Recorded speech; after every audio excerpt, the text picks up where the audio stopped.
प्रधानमंत्री जी जब तक विदेश में है मैं कोई आलोचना नहीं करूंगा, लेकिन प्रधानमंत्री जी ने कल खुद ही भंडोल कर दिया।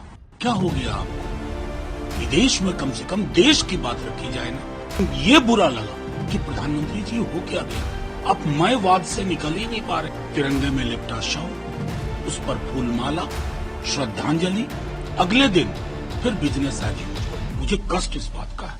परसों आपकी वाइड सर्विस ने मुझसे एक सवाल पूछा। मैंने कहा प्रधानमंत्री जी जब तक विदेश में है मैं कोई आलोचना नहीं करूंगा, लेकिन प्रधानमंत्री जी ने कल खुद ही भंडोल कर दिया। मेरे से पहले कुछ नहीं था, 2014 से पहले देश डिप्रेशन में था।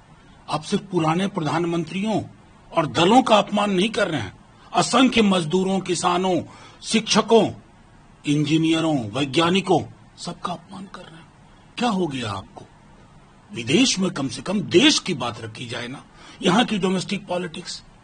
बहुत अच्छा लगा आपने यूक्रेन वॉर के संदर्भ में कहा, लेकिन ये बुरा लगा कि प्रधानमंत्री जी हो क्या गया, आप मयवाद से निकल ही नहीं पा रहे हैं। मैं, मेरा, मुझको, इस मैंडेट के बावजूद इस पर चिंतन करने की आवश्यकता है माननीय प्रधानमंत्री जी को। सर, पिछले कुछ दिनों से जब हम देख रहे हैं आतंकी घटनाओं की, डोडा में ये एक एनकाउंटर अभी भी जारी है, वो भी कॉन्वॉय पर अटैक किया गया, क्या कहना है? देखिए, मैं लगातार आपके माध्यम से, आपकी वाइड सर्विस के माध्यम से मैं ये चिंता व्यक्त कर रहा हूँ।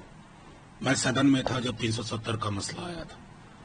यूं यूं यूं करके बात बोली जा रही थी, सीना ठोक करके।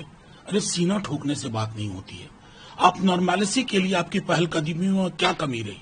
अब ये सारी चीजें जम्मू संभाग में हो रही है, क्या कहेंगे आप?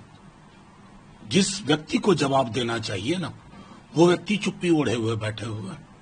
हम अक्सर ये कहते हैं, क्या होता है ना कि हम श्रद्धांजलि देकर के निवृत्त हो जाते हैं। तिरंगे में लिपटा शव, उस पर फूलमाला, श्रद्धांजलि, अगले दिन फिर बिजनेस एज यूजुअल।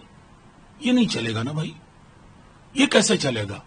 ये आपका हमारा मसला नहीं है, देश का मसला है। कहीं आपसे चूक हो रही है, लगातार आप स्वीकार नहीं कर पा रहे हो। Acknowledgement is the first step, फिर आगे बढ़िए।